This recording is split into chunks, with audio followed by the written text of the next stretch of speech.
Interesting. They're a really horny animal. Oh, the sexuals, yes. We didn't come up with the stripper names. They chose us. Yo, this is your boy Gilly. Yo, this is Common Conversations, and this is our show about sex, right? Talk about sex. How we're gonna journey into this conversation is strictly about what we learned as children, right? If you have children, how do you talk to your kids? How did you introduce them to sexuality as well as sex? I've got my lovely wife. Well, how are we showing up today? I'm a wife. All right, she's a wife and a mother today, and we'll introduce her later as Teah, right? But we specifically how we talk to our daughter, how we engage our daughter. Dr. Ashley over here has two beautiful young boys, and she's gonna talk about how she talked to her two sons, how she's prepping them, hopefully to marry one of y'all daughters out there in the world. And marry, not terrorize. Marry, not terrorize. Real talk. You better thank her. But if you've watched the show, if you listen to it in the podcast spaces that you listen to podcasts, or if you watch it on any of the social media, you know that this conversation is about everything about health equity as it relates to sexual relations. And I change this narrative every time we do a new episode. I'm kind of excited about that. But as we're going to journey through this, let's do our introduction. Shall we do that? And we're just going to kick it off like we normally do it. We normally do it. So what's up, y'all? I know you missed me. I wasn't here at the last one, but I'm back. Amira Bryant of The Amira Show here in Louisville, Kentucky. We focus on the empowerment of women, sex and sex work, the LGBT plus community, and we like to twerk something. And that's me.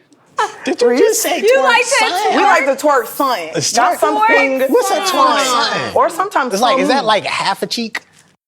That's the whole cheek. That's all the cheek. That's all of Every it. cheek. And you, All that's how of you it. get Okay. Twerk some. twerk song, right? So why you work? What The you yin, talking the about? yang twins. Twerk some. Twerk I was some. about to say, we're going to have to remove you from this couch. That's a major control, half a cheek. I mean, I've Miguel's seen some already things in my life. You just be a little humble, you know? I just like to twerk a little something. Like, that's what it was. I'm gonna let us introduce us, and I'm gonna introduce you to something I saw when I was in college. Oh, Let's go. God. I only have a little something, so I always. But anyway, my name is Riece. I am a PhD student at the University of Louisville in the public health program, and I am a pleasure researcher. Y'all ready for my fun I'm fact? scared. Let's go. You scared of my fun fact? Don't be scared She of my got on fun fact. orange today, Okay. so let's see. Don't take my black card, but I have never seen the movie Brown Sugar. Oh. I won't take it. See, I knew your face. Don't take my black card, but I ain't never seen it. I won't shade you, shame you, whatever the I'm word shaming. That's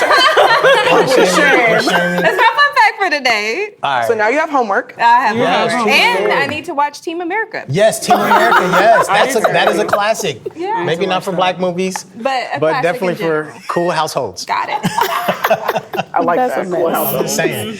And we have Teah. Teah, would you like to introduce yourself? Sure. Tell the audience who you are. I'm Teah Williams-Hampton. I am a licensed clinical social worker Ooh, thank you, licensed. and a mental health therapist in both Indiana and Kentucky. But for today's purposes, I am showing up as a mother of an adult young woman who is out in the world at Tennessee State University, you know, just exploring her life. So Love that that's for who her I'm showing and up as y'all. today. Just telling the world what my baby is.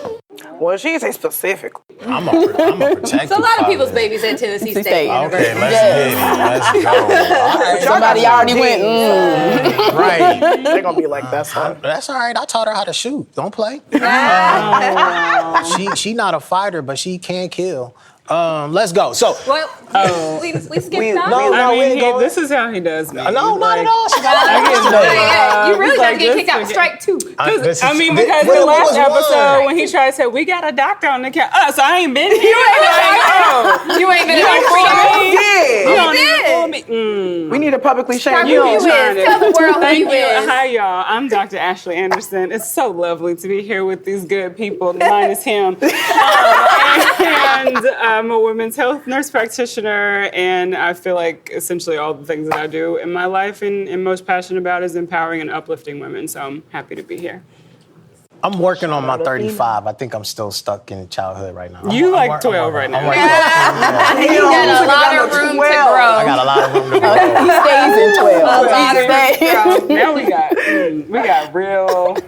So it's okay, Context men, today. when you're in a room and you feel flustered, and it's still a safe space, but you know your ass is in trouble. Oh, that's what you're describing right now? You take your Is that what glasses this off is? so you can focus. Are you hot? Oh, you don't. I mean, need to hear yeah, you if Tamika clearly? didn't do my makeup, I'd be sweating right now. Just throw that out there in the world, right? So let's start this conversation in a sense because, you know, we've been talking about consent, we've talked about pleasure, we've talked about all these different elements that we face in life, and we've had experts in the room, you know, but more importantly, talking about our kids in the sense of keeping them safe and empowering them to, one, understand their sexuality, understand their body and what is safe or not safe for them specifically.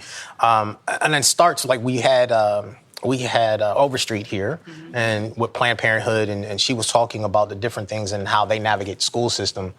I would love to hear more about, as parents, right, what we do to prepare our kids so that we're not always relying on outside sources to share things that may not fit our norms, right?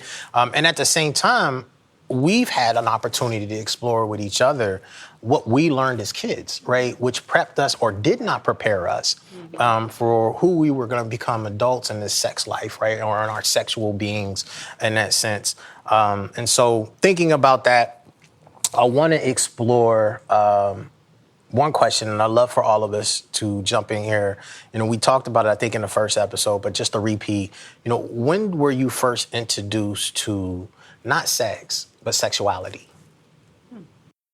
When you say sexuality, do you mean sexual orientation or just overall general, this is something in the realm of sex? I'm going to say overall, general, this is something in the realm of sex. Because as a kid, you didn't know what it was. It was just an introduction to a thing. Yeah. You know, like when maybe the idea is like, when did you realize you were a girl and it was different than a boy? Oh, first grade. First grade? Yeah? First grade, yeah, because he was cute. And I liked him. That's So I mean, adorable. so we're gonna put gender, you know, in it, then there's that. But I'm like, well, how vulnerable or open are we supposed to be? And so Miguel and I was having a conversation about this, and the first thing that I went to was, well, there was a conversation that me and my father had about sex. But then I'm like, you have to roll it back. I tend to roll things back. And when was my first actual introduction to sex and feeling something sexual, but I didn't quite understand what that was? Yeah. And, you know how you be over like people's houses and I woke up in the middle of the night and then watching like porn. Yeah. Right? Boom. Right? And so you don't know, like, it's like, oh, and the body responds no matter what. So whether you 7, 8, 9, yes, right? And so I think I didn't have honest conversations, like really honest conversations, because I had to figure out why it was that I was even starting to have conversations with my dad about things. So my first introduction to that was I liked boys. I knew I liked boys in the first grade, but but I didn't feel anything. It was just like, oh, he's cute. But then, inadvertently, and so this was not a grooming behavior, this was not anything like that, but I walked in on some stuff I wasn't supposed to walk in on. And it was like, oh, okay. Oh, so there's that. That just added some shit to the plate. Of course it did. I come serving meat. That's what he said. That's interesting you bring up the walking in on the porn aspect. You unlocked a memory for me. I remember being at my dad's house and Teah had a computer, and so I'm looking for the computer games in there and finding a porn CD and being like, oh my God, like knowing immediately as a kid, this is not something I'm supposed to be touching or knowing about. And I remember I said something to my mom. Like told on. And so then my dad had a conversation with me about like, I heard you found this, and you talked to your mom, and I remember being so like embarrassed, like, oh, I don't want to like have this conversation, but it was like an introduction to having a conversation about sex with my dad that neither one of us were prepared for. Yep. I wasn't prepared to find the CD. He wasn't prepared to have his young daughter find the CD, but we're thrust into this conversation. What did you get out of that? Embarrassment. I mostly feel like at the time I was like, I don't know, maybe 7, 8. Like I wasn't having the like emotional feelings like you were talking about, like you see body parts and the body responds. I was more just like, this is scary, you know? And my dad is scary because he's a male that engages in this activity. Like I didn't have the idea of this is just things that humans do. Like to me, it was like, you know, I should be afraid because this male figure, authority figure, is into sex, and that means they might be into sex with me, and that's scary. Got you. Wow, that's an interesting take. That is, yeah. I think I found CDs too, but I took them. Did I sneak and watch later? Like, big booty bitches. Oh my God, why was it always the big booty one? What was it about Maybe the big they'll put an booty identifier in there. Black. It was. Like, It's you know, put an Black identifier booty in there. jams or something. I'm like, what? I can't remember if that, like, I was thinking on the question of when sexuality was introduced to me. I really feel like super early on because every time y'all say something, like, I could be like, oh, I remember that, like the CDs. I remember that. I just don't know when. Yeah. I remember walking on my dad. He was bold. He was in the living room on the computer. Not the living room. He was like, I'm so sorry. It was awkward for both of us, but half me was like, I already know what's going on. I think so. I think if my timeline is correct. So I don't know. And I do remember the body feeling what it felt. I think when, I don't know, like some peers of mine was maybe talking to me in a sexual manner or something like that. Yeah. So that was confusing and weird. Cause like you can't control it and it's just happening. And then you wondering, well, does this mean I'm a woman now? Or am I a grown girl now? Girl, sit down somewhere. You don't even know what's happening. So I don't know. I was trying to think on like the very beginning of when that happened, but I feel like it happened early on and there was some sexual experience happening ever since then, at least yearly, monthly, or something like that. Either me exploring or being violated by other folks, or me just accidentally coming upon stuff like walking on my dad, my parents, hearing them, and we weren't allowed to have headphones or nothing. Yeah. Like going to bed, we just go to bed. Like Rite of you ain't got to be passage. doing. Yeah. Hearing your parents have sex. So maybe that was it. Because then Sensory one day I overload went a to bit. go finally like look. And I was like, oh my God, why did I do that? So you're just naturally curious. I guess so. Yeah, you hear a noise, you run, and be like, what is that? I run to it. Yeah. And be like, oh, No, thank you. okay. Yeah, That's the thing. I gotta learn that now. What is that? What did just happen? exactly. It's a process. And you I can't got talk to them about it, one, because I'm going to get in trouble. Like, what the Okay. hell was you doing up? And at our door, it's like, you got a lot to explain. You can't just say, I was curious to know what y'all was doing. You can't just say that. Or at least I couldn't, because it was an ass whooping. Right. Gotcha. Or stay in your lane, mind your business type deal. So Or stay in a child's place. stay in a child's place. And it's just kind of like, but you right here. You put me in Grown Funk's business. You put me here. I didn't ask for this. I can hear your business. Something to chew on as we had this conversation, right? When parents put their kids in adult situations, but they're not prepared to have adult conversations with their children, Yes. right? Yes. You know, so we'll introduce you to something, but we're not going to carry you through it so that you understand what it is. Because then we go figure it out ourselves. Yes. So then we're going to do our own research, all the LimeWire porn I could get, any other CDs I came across, talking to my friends, like, you know, so I'm doing my best here to maneuver and figure it out. And my mom was most open to talking to me about the stuff. But at a younger age, again, like I said in prior episodes, she was mostly focused on the result of having sex, which just always was, you're going to get me pregnant. Gotcha. So, Doc, when did you get introduced to sexuality, sensuality, all those things? I feel like it was late. I mean, kind of like what Teah was saying, I remember in kindergarten, there was like this little boy that I was like, oh, he's cute, I think I like him. Like, but that was pretty much it. I thank God never walked in on my parents doing anything. Blessings. My God, that's traumatic. The thought is traumatic. But I mean, I would say it had to be old, like when I was maybe even in high school. Yeah. Because, like I mentioned on another episode, I was like the youngest. I was 13 when I entered high school, so I was very behind on doing a lot of things, and even just listening to some of my peers who have been sexually active and were like, it hurt. I'm like, yeah, not interested in it. Not interested in pain. That doesn't sound fun, especially in that part. Like, no thanks. So I would have to say around high school sometime, but I don't really have like a specific memory or moment where I was just like, this is that. That's that moment. That's that moment. All right. Yeah. I just have a thought. Yeah. Go. Well, you can go. Go ahead. Mine? Man, since the day I was born. So, sensuality, wow. Second grade. I knew I loved women. I knew I loved girls. I knew I loved body parts. But then there was Miss Cookie next door. Miss Cookie Miss Cookie, like Miss Parker. That's literally what.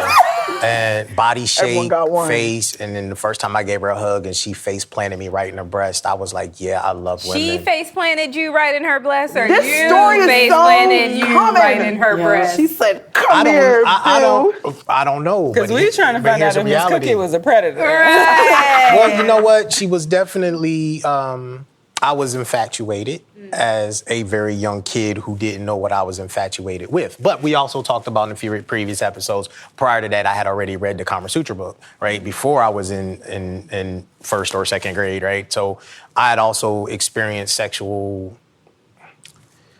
I had sexual experiences from adults telling me, you know, that I had a long tongue and so I would make a woman happy, right? So these things were already implanted in my head. They're sexualized. And so my body was already thinking like, ooh, what can I do? Or what is this for? And as I journey, unfortunately for me, it's way before high school, right? So as my journey begins all through adolescence. So the conversation was never about healthy sex.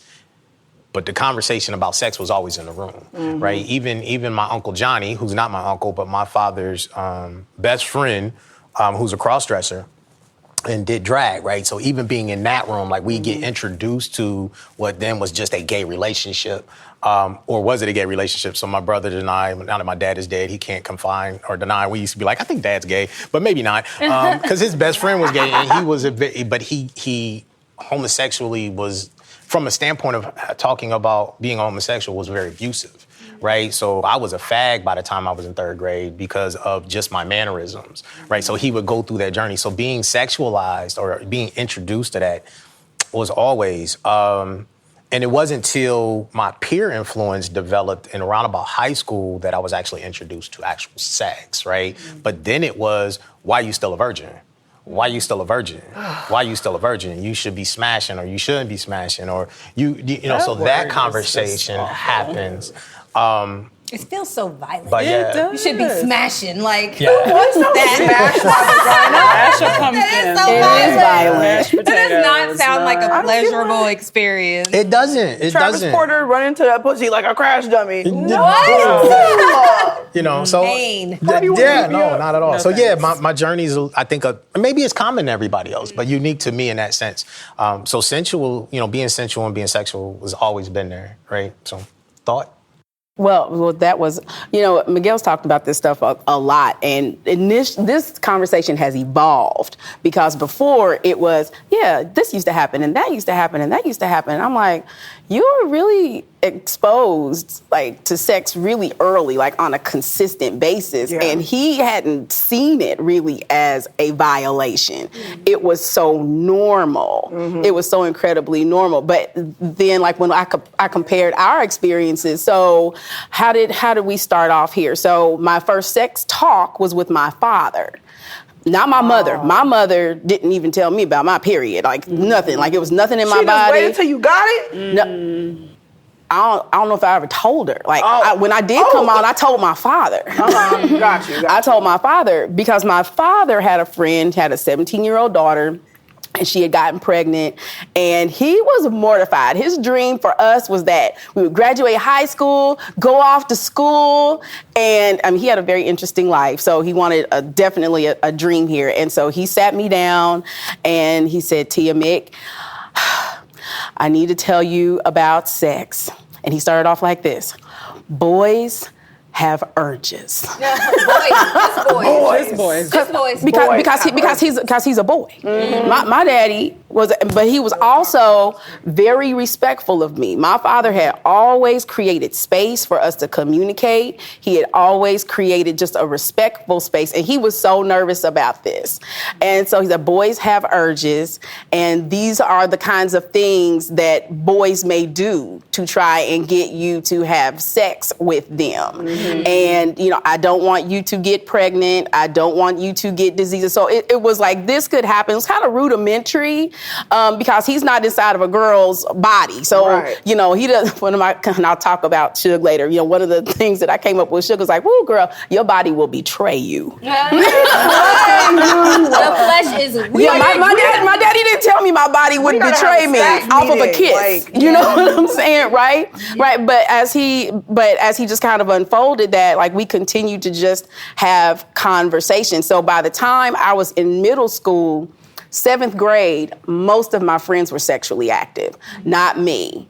But I knew by the time I hit high school, I remember being on the bus. And I don't know why am I thinking about this on the bus. I was like, I'm a freshman. This is the year I'm going to lose my virginity. Okay, let's go. Why did I think that? Right? But all of my friends have been talking about this, and it wasn't about pain. It wasn't about anything. It was like, I got my boyfriend, we did it, and da-da-da. And I'm like, and where's your boyfriend? I live in Indiana. Her boyfriend's in Louisville, so she got a cool dude in Louisville. Okay. And so, right, so this is being in that moment at the time. So I knew hitting high school, so I lost my virginity when I was 15. And it was cool. He hadn't slept with anybody. I hadn't slept with anybody. And I do need to say this. I think the fact that I had a very, very respectful, present dad allowed me, one, to give myself permission to say yes or no. And what it also allowed me to do was, I'm a feel person. If something don't feel right, and so if you don't have the experience of having somebody treat you well, you kind of you may not have that idea of. You don't have a basis. Right, you don't have a basis. Like, this don't feel right because it don't feel like that. Right. But I didn't know that would be useful actually until later when I had experiences like, I'm about to walk into some mess. Yeah. I'm about to walk into some mess, so I need to make a decision. But I know I kind of took that somewhere. But let's go. I think these are things that people need to hear, and I think as we share our experiences, those who are watching or listening may have a moment, be like, aha, you know what I mean? Maybe this is why I think the way I think and the way I process, But at the same time, this also leads to like discussion of, why I raised or why I thought I was raising my daughter or sharing with my daughter what I felt was going to be a protective space for her and a knowledge space for her. And it's a challenge when you have a 2-parent household because we have to come together to introduce a thing. And then if you don't know your backgrounds, then that can also become conflicts, right? And so, I'm introduced to rape and child molestation early in life. So the only thing I can think about in the beginning of my kid coming into this world is protect. So how do I teach her to protect herself? How do I protect her? And so in that process, it begins with, well, she's a girl. Girls have a vagina, boys have a penis. Let's work through that process, right? Early, right? And then, Teah is good at doing what Teah does in that sense. I even remember, so Suge might be maybe 2. Nah, she was pre-potty training. So whatever this phase where we were getting to do potty training, and she always used to walk in on me when I was using the bathroom. And at first I was like, oh, this is bad. You shouldn't see me pee. And it was Miss Darlene. And our caretaker, whatever you call Miss Darlene, like our other mother, our whatever. She was like, Gail, it's okay. Let her come into the bathroom and see you pee. And I was like, isn't that weird? She's like, nah, boys have a penis. I was like, yeah, we went through that journey. It's okay, right? There's nothing related to sex in this space, right? We're talking about, gender, our gender positions. Okay. So, and then all of a sudden it came on, she said, hey, if you want a potty trainer, why don't you start sitting down and peeing? So she can see what you do because she's going to mimic that. Now, later on in life, she tells me, she said, yeah, Daddy, I remember the first time I tried to stand up and pee. And then she was like, yeah, girls can't do that. Yeah, didn't we all try that? I did. Yeah. I didn't until I was grown. And I made it work. You have to like squat over the toilet. No, right you between your legs. just pull your clit up. You just treat it like a dick and aim. Man, that's I've never heard that before in my curiosity, life. right? Yes. And I love the to fact figure it that you will absolutely go down the journey. Listen, sometimes you just be in predicaments like, okay, what if I try it like this? Yeah. So I think about that, and you know, so I'd even be curious to hear how y'all approach it. Definitely the two mothers sitting here, because you have two boys, and you having an adult, daughter, woman. You know, what was the purpose and what that step that you realized, like, I need to teach my kid both about their sexuality, and then also, you know, like Suge and I we talk about sex around about, but not directly. And I remember, and I'll preface this and then I'll drop it. I remember sitting in a room with us, and I've said this before, where I've always made the assumption that women talk to their daughters about sex. And, you know, the more we keep talking to women, the more I keep talking to women, and I keep talking about sex, I am realizing that mothers can do a very horrible job about preparing their daughters, you know, for this life. And I wonder too, right? This is a double-edged thing, because if we're not preparing our daughters, what are we doing to our sons? And I grew up in a single-parent household for the most part, and I can tell you my fathers, all of them were really horrible in prepping me for how to deal with a woman. So I'll put that there and think about, you know, what did you do different with Suge? And what are you planning to do with your boys? And then y'all can chime in too. What was done with us? Right. I'm not planning on having those conversations. Go, boom, boom, boom. That's a whole nother thing, though. It's another episode. Well, I mean, the first thing that I did differently was be a mom that talked to my daughter, you know, about sex. Again, when I started having sex, first person I told was actually my brother, who then went and told my mother. And then it was this race around the house. It was this race around the house because my brother was afraid I was going to meet some dog-ass dude and get pregnant. So he tells my mother, who had never talked to me about sex, I'm racing through the house to go tell my dad. I was like, Daddy, I need to tell you something. And I told him, and he just said, wow. And so what I wanted to do was be a mother who actually talked to my daughter about sex. And I had to check with Suge last night. I said, how did we actually go about it? Because when you're having a real conversation, you know, this is real, because it's like, did you sit down and do this? And she said, before I started having sex or after. And she said it came in spurts. Okay. It came in spurts. So let me back up. I feel like I always have to back this up. When she was about 8 or 9 years old, I was in a class, and it had a list of things that parents do to their children to actually cause them to feel like they can't be themselves. And I saw like 8 or 9 things on this list that I was doing, trying to be a good parent, all these don't messages, trying to be a good parent. And I come home and I talk to her and I said, Suge, do I do this, and this? And kids are really great. And she said, yes, Mom, you do that sometimes. And so we kind of went into how it made her feel. We created something called honesty moments. And I put it in the box. I said, you can say whatever it is you want to say. She's like, whatever? I said, yeah. And she said, I'm sorry, Heather's a bitch. I said, okay, Heather's a bitch. I hope you felt that. Okay. Heather's a bitch. You're 8 years old. Okay. All right. But just in that moment, because I'm like, we're gonna close up the box. You can't be going around the house calling people bitches. Because that is a value in our house, you know, right? But if you want that honesty moment, you know, let's do that. And what that did is that it helped her to feel that she could come to me with anything, even if she's uncomfortable with it. It's still it's not. It doesn't always feel comfortable, but you can make it safe, right? So safe means I am not going to reject or shame you. I am not going to reject or shame you. So when she started liking this little boy, so we started off with, so did you kiss him? This was me. Did you kiss him? And she was like, right. No, she's like, yeah, Mom, I did. And so I kind of went into what that experience was like, and things like that. So it just kind of came in spurts in terms of like different levels of stuff. How did you feel?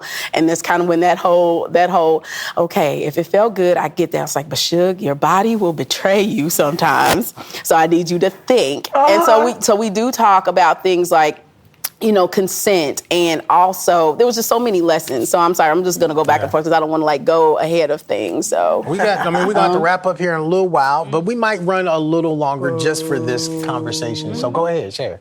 And there was also things like, because I was trying to preempt things. So in my head, I was thinking I was 15 when I had sex. So I'm waiting for her to come to me and say, Mom, I'm doing it. I'm doing it. I'm doing it. And so I'm teaching her things like, so I was a part of a group called Young Life here. It was a church group. And it was actually the coolest sex talk that I'd ever had, like from a church group. And so the guy said, you know what, look, he said, let's talk about sex. And he said, people just think it's all about your body. But he said, really, it's about like two spirits, two energies actually becoming one. And he said, so sometimes if you're having a lot of sex, that's cool, you can enjoy that. But he said, sometimes it can feel very empty at the end. Right? So it's not just a body thing. Yeah. He said it's a spirit thing. He's like, so you just think you're having sex, with 10, 12 people and it feels good and it felt good, but then later you feel empty. You all emptied out because you got pieces of yourself. Yeah. And then you've also taken on somebody else's energy too. So he's saying just be mindful that it's not just a body thing. So these were things that I was talking about to her, which she did not get it. Of course, because she's not having sex at the time. But I'm trying to cram this stuff in because I'm like, tomorrow she's going to come and say that, her and Josh got it in, and I'm like, but that did not happen until later, and I'm glad that she had that reference, because a lot of times it's like they got to get into that experience before they get the lesson. Yeah. So it's like I'm giving the lesson and they don't get it. She don't get it, but once she got into the experience, the lesson made sense. It makes a lot of, and Doc, I want to hear from you if you don't mind, but it makes a lot of sense, I think, for a lot of people, pre-education, right? When you give somebody information, a lot of times they don't know what they do with it until they get into a situation, right? And so when we don't educate, even for us, like if we're not educating our children, right, we're not prepping them for what's coming. And Doc, I want to hear from you, and then I'll share a story as well. Go. What are you thinking, boys? Because you got young boys, right? Real young. So I'm over here taking notes. Okay. Did you write down honesty moment? I sure did. Living with 2 stars. Okay. I needed some of those honesty moments when I was growing up. Right. I guess I could say, I've said before that right now, it's important for me to create a space where they feel comfortable talking to me and asking questions. Like I mentioned, my oldest has clearly found his penis and likes to touch it. And we, just create boundaries around where it's appropriate to do that. And then who's allowed to touch and see it and who's not. But I think I can speak on my desire. For as they get older, because, being a clinician in a space where moms bring their daughters to talk about sex and birth control and those kinds of things, I want to be that mom. Like, I want to be the mom that they trust to be in that space and have, like, intimate conversations with them so that they feel prepared when their body betrays them. Or because little girls are choosing early these days. Yes. I'm not here for none of it. Yes. But I want them to, have sex when they feel ready. Right. Not when they feel pressured because their peers are doing it or because they don't want someone to tell them, like, well, why ain't you done this, that, and the other? I want them to be cognizant of the importance of sex and how it, can intertwine spirits and energies and all of those things, and let them make the decision who they feel is worthy of that, and make sure that they understand that, it's a gift. You're giving a piece of you to someone, make sure that she deserves that. So, you know, my dream is for my son to be like, nah, mama, she's not poised enough, or she's not. That's why they gotta be around these pageant girls. Yes. They gotta know how to pick. Yes. It's all a setup. All of it. You're not realizing every step. So you remember that time, Atlas, when you were sitting at the pageant, and I was like, see, look, baby steps, no, but truly, but for real. Honesty moment. Honesty moments. I really want them to feel like they can talk to me about all of the things. So nothing is off limits. Gotcha. They feel comfortable and confident, know that they have support. All right. I wonder about other dads, because I know these are spots where sometimes I got it wrong, because you know, I do things subliminally, right? And I don't always explain the reason why I'm doing a thing. And so I don't think my daughter always understood at the time why I was what I was or what I was doing. That's usually how it goes. And so, but I learned later, now that she's 19 years old, like some of the lessons were like, oh shit, okay, Dad, now I get it. And I understand that part, right? Like when I was young, I didn't. So I think sometimes for parents, like if it's just an advice, you know, clarity is super important. But, you know, coming from a space of trauma and understanding that, you know, I had kids in my family when we were kids who were getting raped and molested, you know, that's my sex experience, right? Before ever having sex, and then thinking about my kid, like, man, I got to protect you from all the predators, right? And how do you do that without really disclosing real information or real stories? Like, why do I not let you see your uncle? Why do we don't go to grandma's house? Or why we don't do things like this when certain people are in the room? I'm not telling them why, because I'm thinking, you know, she's not old enough or she can't quite figure that part out. But at some point, we did get to that point where I was disclosing. But it took a while, you know. So what I did create were these little subtle rules that probably could have been better explained later, but we don't know what we're doing when we're doing it. Right. But I used to tell Suge when she was little, no matter where you go, you can always come home, right? So when the moment comes, you're uncomfortable, you call Dad no matter what, right? And so even in this life, I say the same thing at 19. Like, you're somewhere, and you no longer want to be there, and you can't leave. You come get Dad. I'm not going to ask questions. I'm just going to get you. Now, if somebody hurt you, just understand who your dad is later. So that's the thing you don't want to do, fathers, too. Like, don't teach your kids violence. Like, you can be a violent person, because that creates a distrust in them as well. Like, they want you to save them. They may not want you to hurt who hurt them, right? Because that hurt you, and because they're not rationalizing the hurt, right? It might just be a broken heart. It might just be bad words, and that's right? just added trauma. Yeah. So it's important how you navigate this in the space of sensuality, sex, and these things. But these are lessons I had to learn as we journey with her. Can we explore a little bit, like, I know we've talked a lot about daughters, too, but can we kind of talk about, like, dads and sons? Because I have heard on multiple occasions just some trash that dads are telling their kids about, like, oh, go have sex with as many girls as you want to while you're young, and like, you don't have to settle down or whatever. And I feel like that's trash, because you're also, not only you're potentially traumatizing this child, because now he's out here putting himself at risk, potentially having children with all sorts of random people. But then what is that doing to women? Like, these girls will grow up to be women who have been traumatized by this little boy that you gave permission to act the fool. Yeah. So like, I think we just need to do better.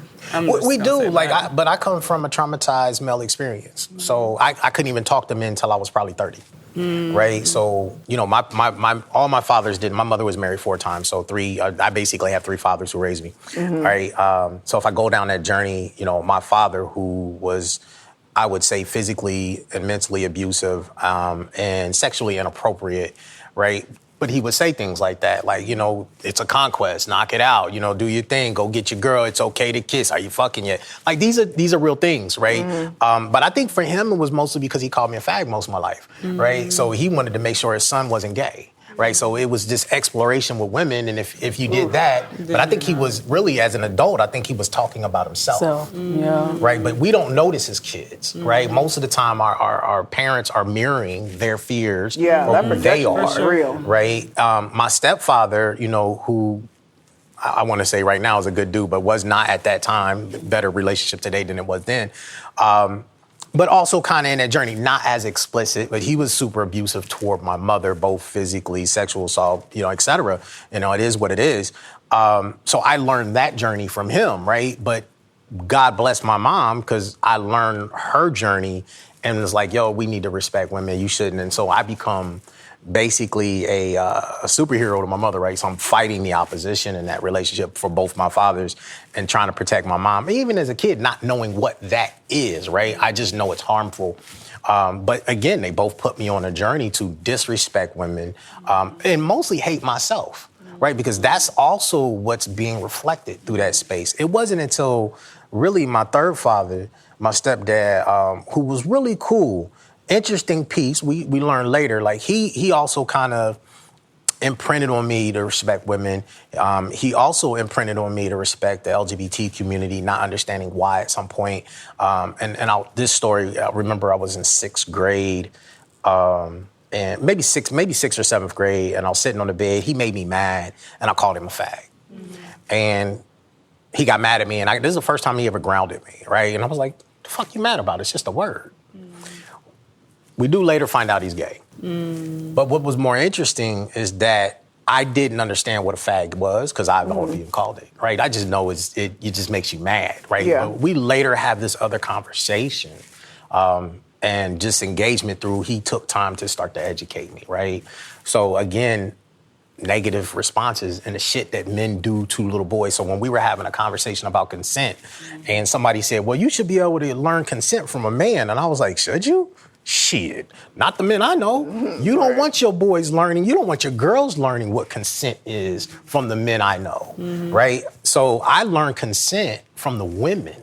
And even some of that, as we journeyed through that, I learned that some of the women who were teaching me consent was a little off too, right? So, but I can only speak to my experience, and I hope that listeners are listening or they're watching, and we sit back and think about what we do as adults to children, in front of children, even if it's unintentional. There's lessons to be learned, because I think sometimes people are predators, and then sometimes people do things and they don't know what they're doing, but it changes the person that you're doing it to. So I don't know if that's kind of what you wanted to hear, but I'm like, y'all have any thoughts? Yeah. I kind of have a curiosity question of just for you all as parents, and I know, Amira, you mentioned that you want to have kids eventually.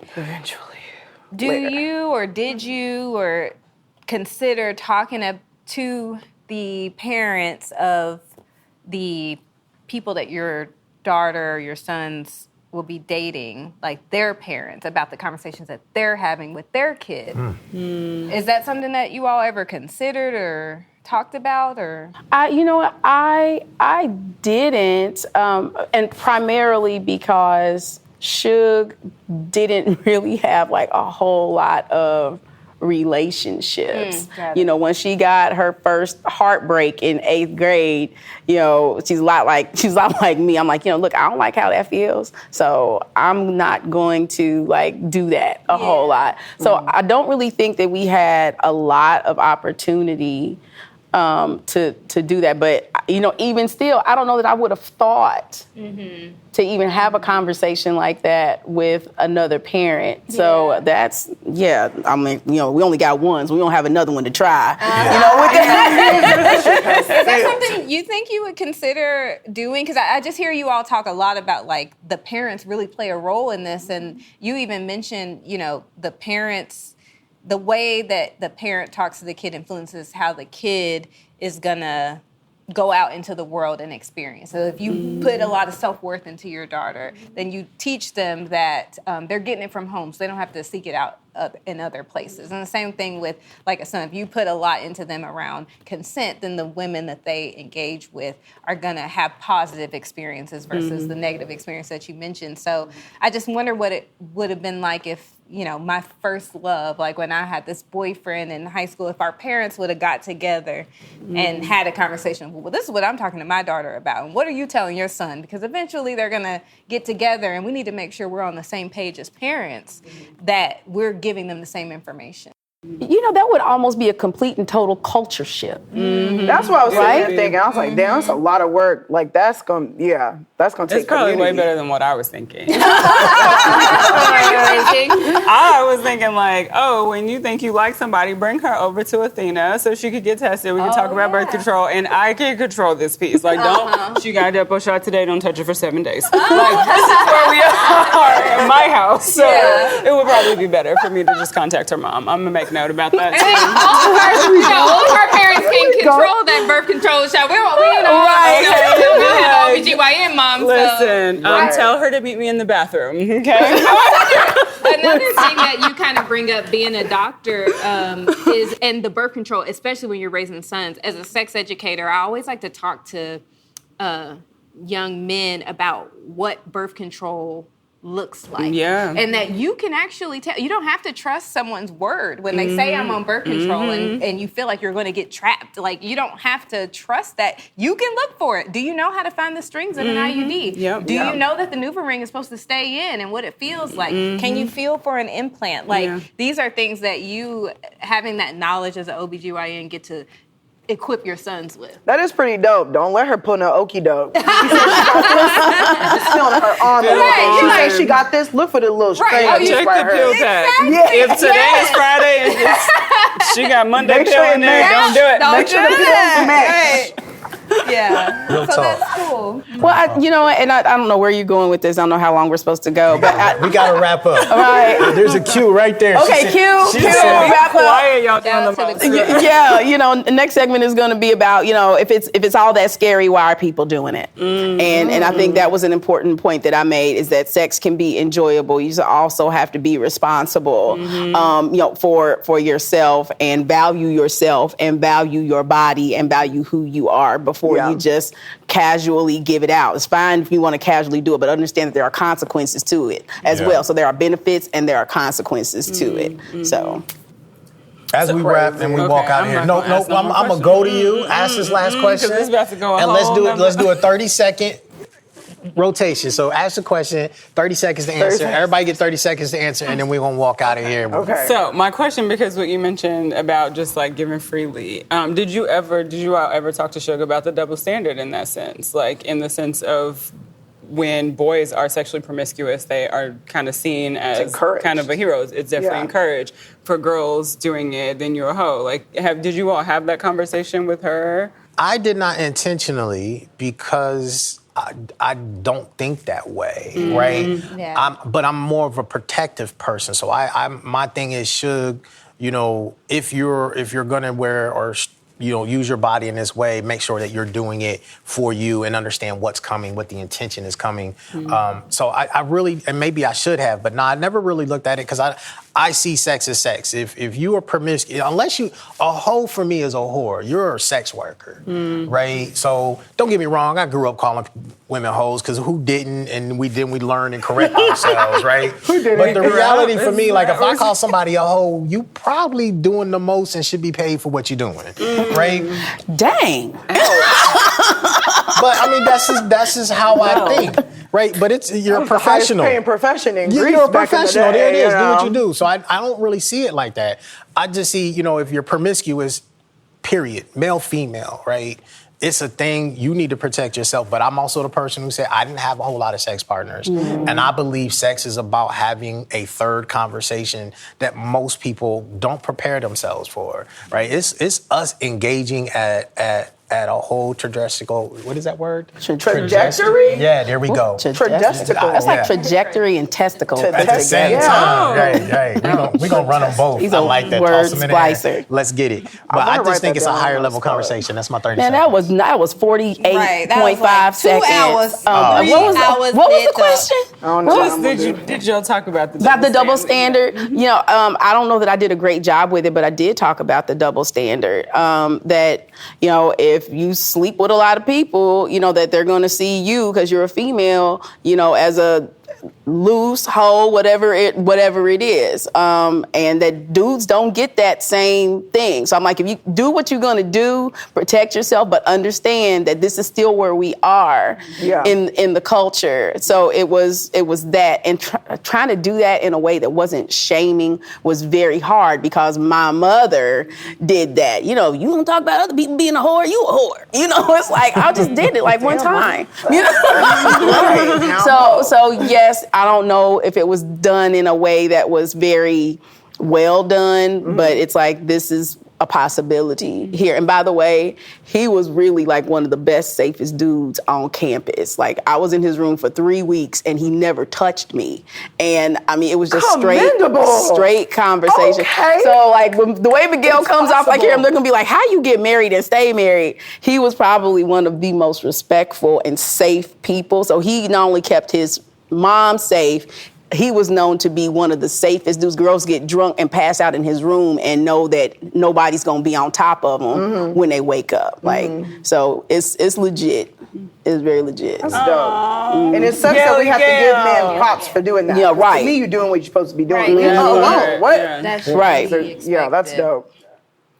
You want to go first? No, go ahead. So I was just gonna wrap with saying, like, shout out to moms and dad. You know, he did what he could. They both did what they could. But like, you know, I look forward to the future when sexuality and conversations around it is neutral, and we're not speaking or talking to our kids already like sexualizing them and putting our fears into them about, you know, the stages in the journey of becoming a more sexual human being. I mean, like, Miguel, you said it, like, since the jump, like, since I was born, I'm just like, yeah, like, sex is how we got here. Like, I don't want to say, like, the world revolves around sex to an extent, but when are we going to get and move closer to just having neutral conversations? I remember, like, I was flexing my leg, trying to show my dad, like, Dad, touch is, like, solid. Yeah, love my legs. He's like, ew, no. Like, I don't want to touch you. I'm like, you just sexualized this whole experience. It did not have to even be like that.